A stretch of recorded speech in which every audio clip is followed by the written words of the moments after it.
बात है। हमारे कर्म के अनुसार दुख आया है तो हमें यह स्वीकृति नहीं कि इस व्यक्ति ने दुख दिया है। अगर ये व्यक्ति ना हो तो मैं कभी दुखी हूं ना, ऐसी भावना कभी मत बनाना कि अगर सामने कमरे वाला हट जाए ना तो मैं बड़ा सुखी हो जाऊं, वो अमक नष्ट हो जाए ना तो मैं सुखी हो जाऊं। कभी नहीं। तुम्हें कोई दुख नहीं दे रहा, पक्का समझ लीजिए। तुमने जो बीज बोया है कर्म का वो ही तुम्हें दुख दे रहा है, पक्का समझ लीजिए। यहां कोई दुख देने वाला नहीं ना दुखम। एक तो ये, दूसरा हमारे कर्म के कई रूप होते हैं। एक होता है व्यक्ति के ऊपर बैठकर कर्म दंड दिलाता है, और एक होता है घटना बनता है, और एक होता है रोग बनता है। शरीर में विविध प्रकार की आदि व्याधियां, तो हमको विचलित नहीं होना है। यदि आप भक्त हैं, उपासक हैं, आध्यात्मिक मार्ग के पथिक हैं तो धैर्य रखिए। नाम जप से बहुत बड़ा बल मिलता है। सत्संग से हमारे अंदर विवेक जागृत होता है, सहने की सामर्थ्य आती है। बड़े से बड़े दुख को आनंद पूर्वक उपासक सह सकता है, विषयी भोगी पुरुष नहीं, संसारिक पुरुष नहीं। इसलिए ना दुखम, कोई भी दुख आपको विचलित ना कर पावे। ये तभी हो सकता है जब आपने मृत्यु का वर्ण कर लिया है। अब तो एक ना एक दिन शरीर छूटेगा ही। भजन नहीं छोड़ेंगे, सतमार्ग नहीं छोड़ेंगे। मृत्यु से बड़ा कोई दुख नहीं है, उसे हम पहले स्वीकार कर चुके हैं, तब इस मार्ग में चला जाता है। नारायण अति कठिन है, हरि मिलन की बाट, या में पग पीछे धरे प्रथम शीश दे काट। शीश काट का मतलब अपने अस्तित्व को आराध्य देव में समर्पित कर देना। अब जोई जोई प्यारो करे, सोई मोई भावे, तो दुख किस बात का। देखो, प्रवचन कर लेना सरल है, प्रवचन सुन लेना सरल है, लेकिन जब ये बातें जीवन में आती हैं उस समय अपने को बचा ले। यही आध्यात्मिक साधक की पहचान है। अनुकूलता होती तो बड़ी कृपा भगवान की, और जब प्रतिकूलता रंग लाती है उस समय बोलो कि बड़ी कृपा हरि की। तुम्हारा प्रियजन पधार गया और बोलो हाथ उठा के, बड़ी कृपा हरि की। तुम्हारा प्रिय शरीर असाध्य रोग से ग्रसित हो गया, बोलो अब बड़ी हरि कृपा। तुम्हारे मनोवांछित जितनी वस्तुएं उन सब विध्वंस हो गई, अब बोलो हाथ उठा के, बड़ी हरि की कृपा। तब समझा जाएगा महाभागवत हो, भक्त हो, बड़ी हरि की कृपा, और वास्तविक बड़ी हरि की कृपा। पर बोल सकता है वही जिसका अस्तित्व भगवान में समर्पित है। अगर अस्तित्व देहाभिमान में है तो बोल ही नहीं सकता। हरि की कृपा प्रतिपल। नाशवान का नाश निश्चित होगा, अविनाशी का कोई नाश कर ही नहीं सकता है। ये बिल्कुल दिमाग में बैठा लीजिए। नाशवान का नाश होगा, आज नहीं तो कल होगा। अविनाशी को कोई मार नहीं सकता। तू अविनाशी है, तेरा शरीर और संसार ये सब विनाशी है। इसलिए न दुखम, दुख को भी स्वीकार मत करो। ना मैं कभी रोगी था, ना मैं कभी रोगी होऊंगा, ना मैं कभी दुखी था, ना मैं कभी दुखी होऊंगा। मैं आनंद सिंधु का बच्चा हूं और आनंद में ही रहता हूं।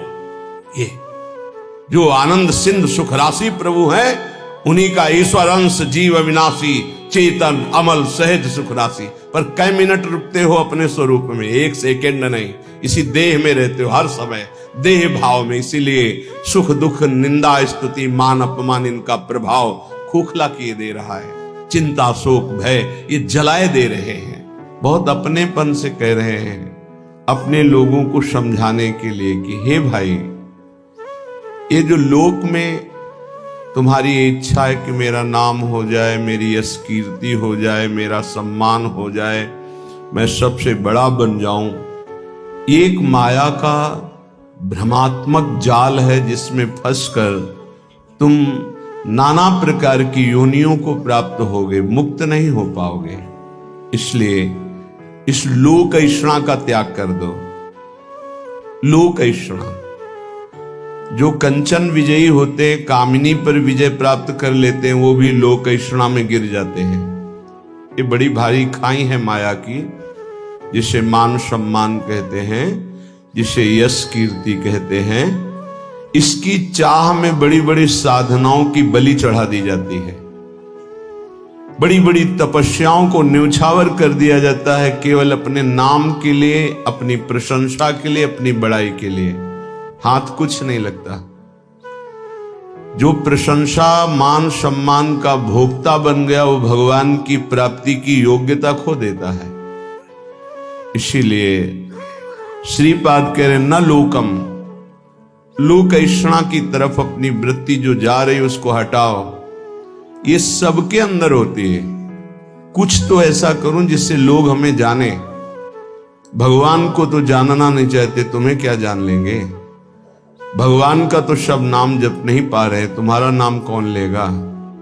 कितने बड़े बड़े चक्रवर्ती सम्राट हुए, बड़े बड़े महल, बड़े बलवान, कौन जानता है। बहुत बहुत इतिहास के पन्नों में लिखे पड़े हैं। ये होश में हम विवेक के द्वारा ऐसा साधन करें, ऐसे मार्ग में चले कि भगवान को प्राप्त हो जाए। ये जीवन का परम लाभ है। न लोकम, हमें लोक के मान सम्मान, यश, कीर्ति, प्रतिष्ठा आदि की भी चाह नहीं करनी चाहिए। अगर भगवान को सम्मान देना ही है ना, यश कीर्ति देनी है ना, तो ऐसा प्रदान करेंगे कि आपकी भगवत प्राप्ति भी नहीं रुकेगी और बिस्तरे सब जग विमल कीरति, साधु संगति ना टरे। खास बात रहेगी, आपके जीवन में भारी यश का विस्तार होगा पर साधु संगति मिलती रहेगी, इसलिए अभिमान नहीं हो पाएगा। वो मान सम्मान आपके तप का नाश नहीं कर पाएगा। यदि भगवान को नाम करवाना है, यश करवाना है, सम्मान दिलवाना है, ये उनका विषय है। अपने तो दैन्य रहे, अपने तो सम्मानम कल्याति घोर गरलम नीचापमानम शुधा, सम्मान को विष समझे और नीच पुरुषों द्वारा किए हुए अपमान को अमृत समझे, तब राधा माधव में प्रीति होती है। क्योंकि देहाभिमान ही प्रीति में बाधक है। जब हमारा सम्मान होता है तो देहाभिमान पुष्ट होता है, और जब अपमान होता है तो भगवान की शरणागति पुष्ट होती है। ये सिद्धांत है, ये बाहरी बहिर्मुख पुरुष नहीं समझ पाएंगे। कोई हमारा अपमान करे तो हमें लाभ मिलेगा, छाती जलती है, उसको तो दंड देना चाहिए जो अपमान करे। यह अज्ञान है, ये परमार्थ का मार्ग नहीं है। आप जहां बैठे हैं, जो सुन रहे हैं, ये शुद्ध अध्यात्म है, भगवत मार्ग है। इसलिए न लोकम, लोक की भी मान बढ़ाई, यश कीर्ति की चाह ना करे तो राधा माधव के चरणारविंद की तरफ उसकी मन और बुद्धि की गति होने लगेगी। या ऐसा समझ लीजिए कि मन और बुद्धि में राधा माधव आकर विराजमान हो जाएंगे। आप विचार कीजिए, जिन्होंने अपने एक संकल्प मात्र से अनंत ब्रह्मांडों की रचना कर दी, वो मायाधिपति, ऐश्वर्य, समग्र वैभव, ज्ञान समुद्र, वैराग्य समुद्र, प्रेम समुद्र भगवान हमें मिल जाएंगे, फिर हमारे लिए दुर्लभ क्या रह गया। ये अनंत ब्रह्मांड तो उनकी एक संकल्प वृत्ति मात्र से प्रकट हो, ऐसे भगवान हमारे हो जाएंगे तो हमारे पास कमी क्या रहेगी। जाके रामधनी वाके कौन कमी। जब प्रभु हमारे हो गए तो फिर कुछ पाना बाकी नहीं रहता, सब कुछ मिल गया। अभी अल्प बुद्धि होने के कारण ऐसा लगता है हमें इस भोग की आवश्यकता है।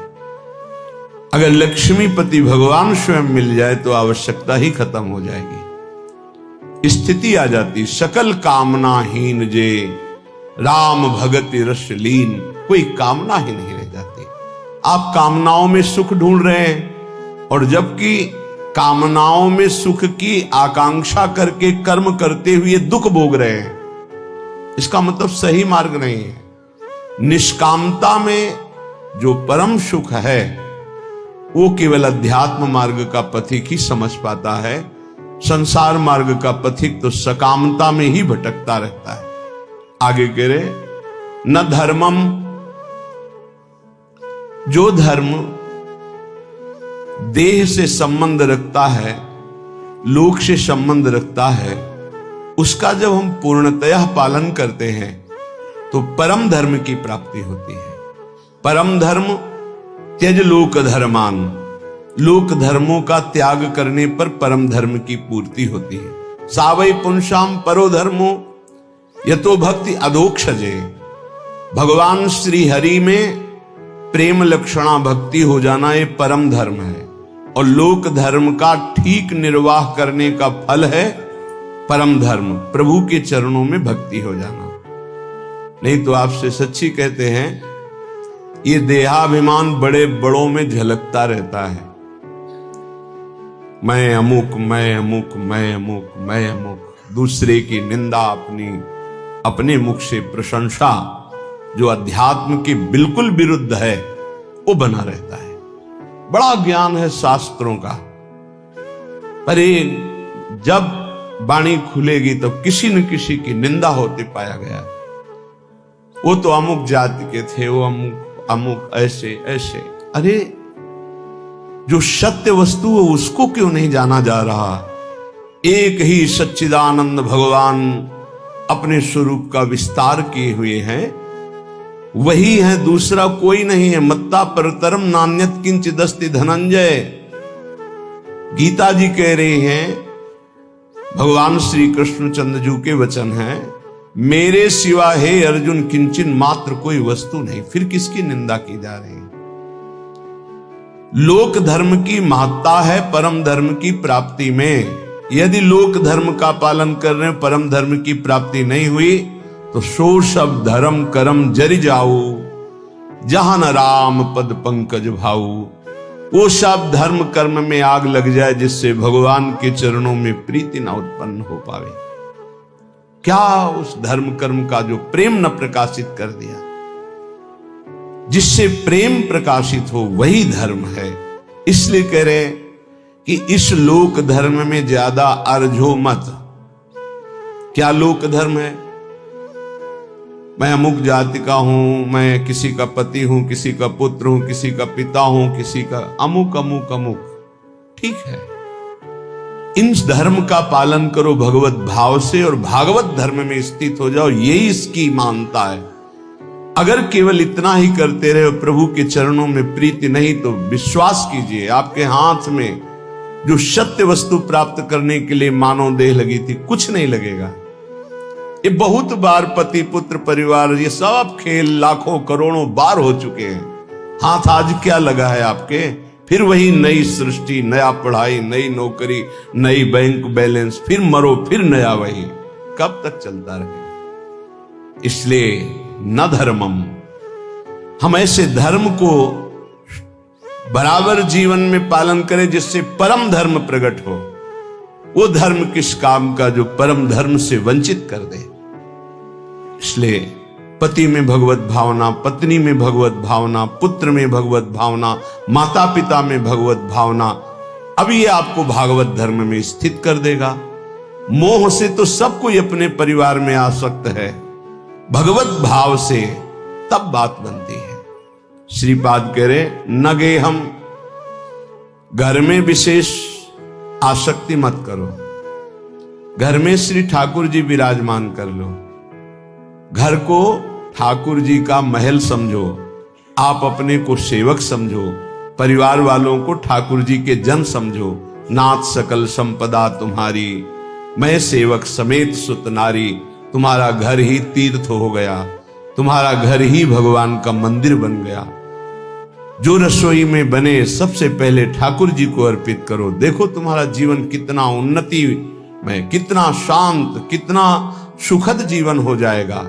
पापाचरण ही अशांति दुख क्लेश देते हैं, धर्माचरण ही सुख शांति देता है। कभी कभी भ्रम हो जाता है, धर्माचरण करने वाले में बड़ी दुख विपत्ति देखी जाती है और पापाचरण करने वाले में बड़ी उन्नति देखी जाती है। तो इसका आंतरिक रहस्य है कि अभी ये धर्माचरण कर रहा है, पीछे उसने जो पापाचरण किए हैं उनका फल लागू हो चुका है उसके ऊपर, इसलिए धर्माचरण करते हुए वो दुख भोग रहा है। और जहां दुख पापाचरण द्वारा प्रदत्त खत्म हुआ और इसके धर्म का प्रभाव आएगा, ये चमक उठेगा, इसका जीवन आनंदमय हो जाएगा। और जो पापाचरण करके उन्नति को दिखाई दे रहा है, उसका पुण्य फल लागू हो चुका है। जहां पुण्य नष्ट हुआ और वर्तमान का पाप और भूत का पाप दोनों जुड़ेंगे तो ये नष्ट हो जाएगा। इस रहस्य को समझें। इसको ऐसा ना माने कि पापात्माजन बड़ी उन्नति को प्राप्त होते हैं, पुण्यात्माजन दुख को भोगते हैं। ऐसा सिद्धांत नहीं है। उसके रहस्य को ना जानने के कारण अज्ञानी जन ऐसा कहते हैं। श्रीपाद कह रहे गृह में भी आसक्ति मत हो। क्यों? घर में आसक्ति अगर कर लोगे, ऐसी आसक्ति सुनी जाती, अरे हमने इतनी मेहनत करके घर बनाया, अब तो एक एक दीवाल की ईंट में हमारी आसक्ति है, तो छिपकली बनकर उसी में आओगे, उसी घर में रहेंगे। अरे भाई, जब ये घर अपना नहीं है, पांच भौतिक, ये छूट जाता है, इसको आग लगा दी जाती है, तो और कौन सा घर अपने साथ चलेगा?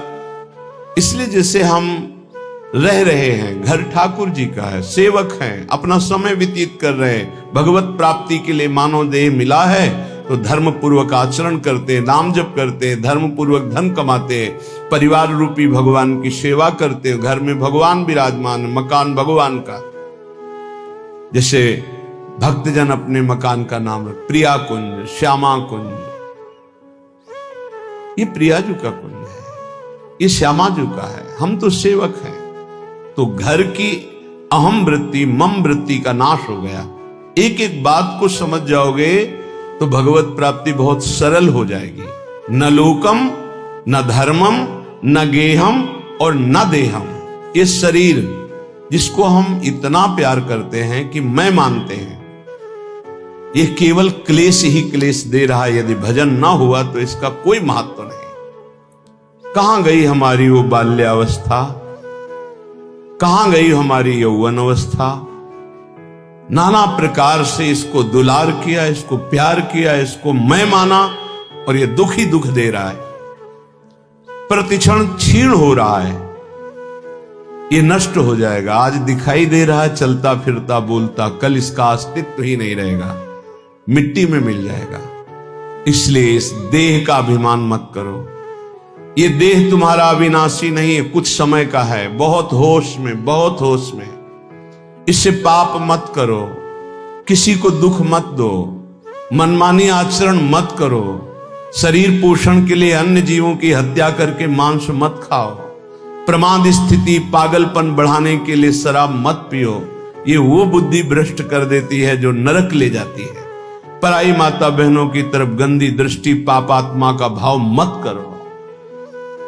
ये मनुष्य देह केवल पवित्र आचरण करके, धर्माचरण करके भगवत प्राप्ति के लिए मिला है सबको। इसमें ऐसा नहीं कि अमुक प्राप्ति नहीं कर सकता, नहीं। कोई भी हो, पुरुष हो, स्त्री हो, बालक हो, बूढ़ा हो, कोई भी वर्ण का हो, कहीं का भी हो, कैसा भी हो, सबको चांस है भगवत प्राप्ति का। मानव देह मात्र को अधिकार है भगवत प्राप्ति करने का, क्योंकि अन्य योनियों में विवेक नहीं होता, इसलिए वो उपदेश धारण नहीं कर सकते, वो भजन साधन नहीं कर सकते। हाँ, भगवत कृपा से यदि संयोग बन जाए तो अन्य योनियों में भी कल्याण हो जाता है।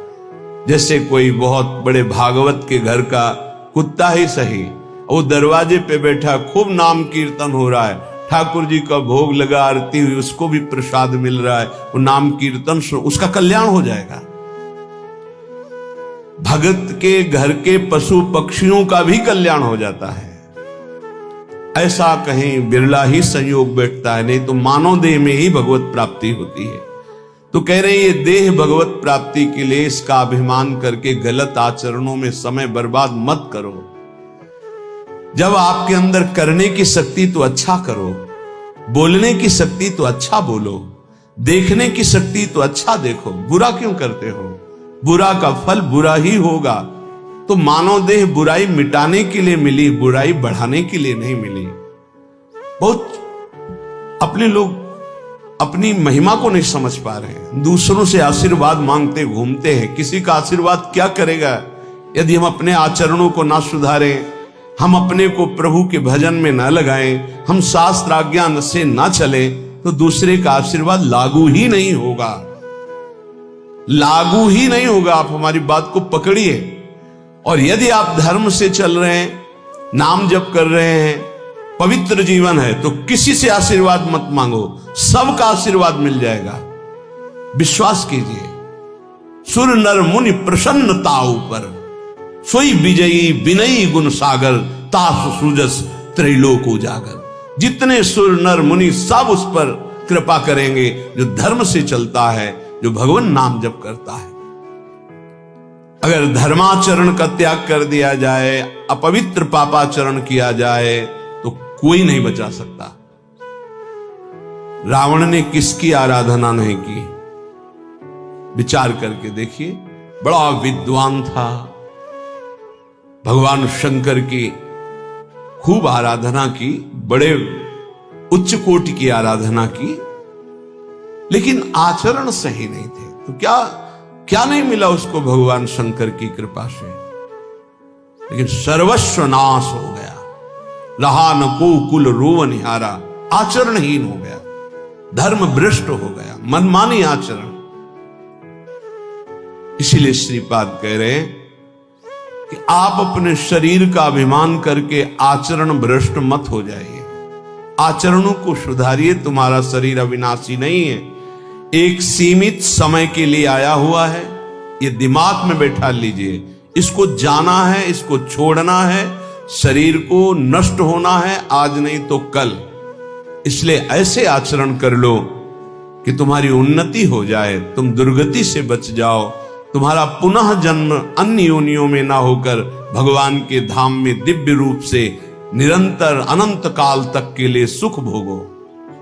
श्रीपाद कह रहे, न निंदाम, किसी की निंदा मत करो, क्योंकि दूसरे की निंदा करने से उसके पाप अपने ऊपर आ जाते हैं। क्यों बेमतलब में पाप की पोटरी बांध रहे हो?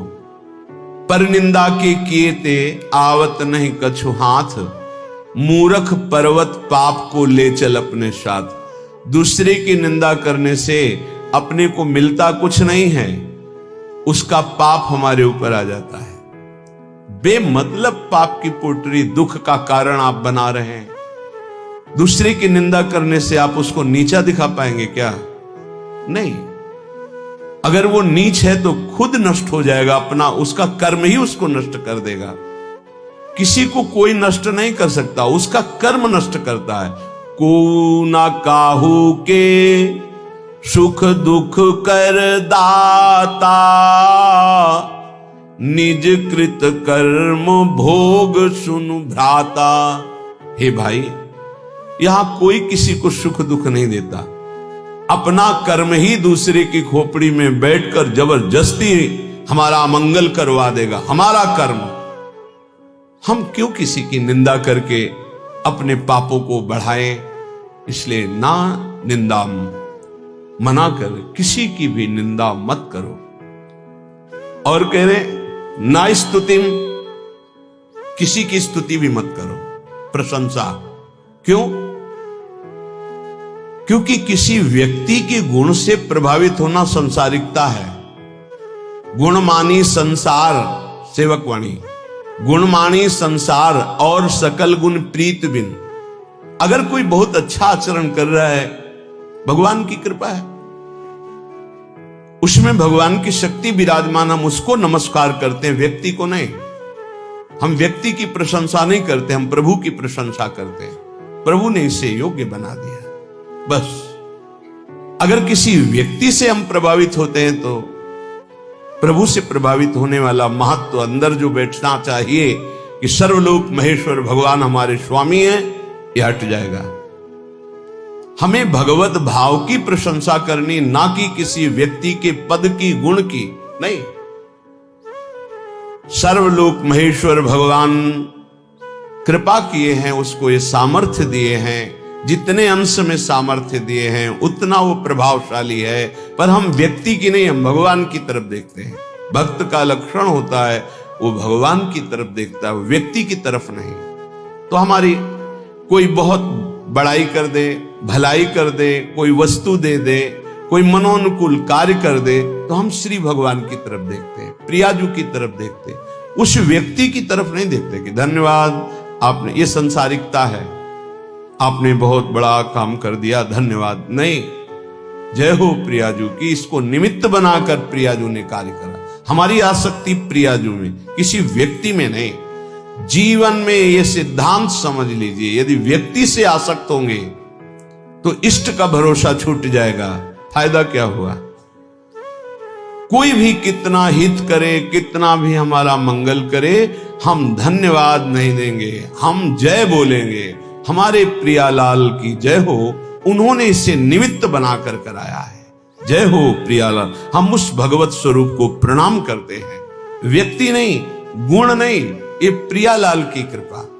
देखो गोस्वामी जी से कह रहे हैं, तात सुनहु माया कृत गुण अरु दोष अनेक, गुण या उभय न देखई, देखी सो अविवेक, गुण या उभय न देखई। भागवतिक गुण है, न किसी के दोष न किसी के गुण, न किसी की निंदा न किसी की स्तुति। सबसे बड़ा भागवतिक गुण है सब में भगवान को देखना। इस रूप में भगवान आ गए, इससे बड़ा सम्मान क्या होगा सामने वाले का? साक्षात हम भगवान मान रहे हैं। इस रूप में भगवान, व्यक्ति नहीं, व्यक्ति रूप में हम स्तुति नहीं करेंगे, भगवत भाव से मेरे प्रभु इसे निमित्त बनाकर आए, या मेरे प्रभु इस रूप में आए। श्रीपाद करे, नापि सौख्यम, हमारा किसी से किसी भी तरह का सुख लेने का भी भाव नहीं होना चाहिए। सौख्यम माने सुख होता है। ये व्यक्ति, ये पदार्थ, ये वस्तु सब प्रभु के सुख के लिए अपनी भावना, भक्त का। हम तो प्रसाद भोगता है, वस्तु का भोग नहीं करते। किसी व्यक्ति से सुख लेने की भावना रहेगी तो स्वार्थ बुद्धि रहेगी, स्वार्थ बुद्धि रहेगी तो अज्ञान रहेगा, अज्ञान रहेगा तो गलती हो ही जाएगी, पापाचरण हो ही जाएगा। जितने पाप होते हैं सुख बुद्धि लेने की भावना जिनकी जितनी बढ़ गई उनसे हो रहे हैं, हम हो या आप हो। पाप तभी होते हैं जब सुख लेने की भावना बढ़ जाती है, इतना राक्षसी भाव आ जाता है कि वो निंदनीय हो जाता है। देखो ना, काम भोग की लालसा हुई तो राक्षस पैदा हो गया उसकी बुद्धि में, क्या क्या कर डाला। देखो, क्रोध भाव पैदा हो गया तो राक्षस पैदा हो गया, क्या क्या कर डाला। देख लो ये विकार कैसे हैं। किसी से भी सुख लेने की आकांक्षा में ही ये दोष पैदा होते हैं। उपासक वही है जो सुख देवे को चाहो। हमारे हृदय में दूसरों को सुख देना भगवत भाव से। संसारी और उपासना के मार्ग में चलने वाले पथिक में बड़ा अंतर है। संसारी हर व्यक्ति से मिलेगा तो सुख लेने की भावना से मिलेगा, परमार्थिक पथिक से जो मिलेगा वो सुख देने की भावना रखेगा। सुख देवे को चावचित, सब सोहित निष्काम, या सुधर्म हरिवंश को नाम गिरा विश्राम। इसीलिए महात्मा कहा जाता है, महान आत्मा। क्यों? क्योंकि दूसरों को सुख देने की भावना है। सुख लेने की भावना दुरात्मा बना देती है। इसलिए कह रहे न सौख्यम, किसी से सुख लेने की भावना मत रखो। हम जहां फंसे हैं सुख लेने में फंसे हैं। हमसे जब गलती हुई तो सुख लेने में गलती हुई है। हमारी जब दुर्गति का कारण बना है तो सुख लेने का हुआ है। जहां बंधन हुआ है सुख लेने से हुआ है। और न दुखम, बहुत सुंदर से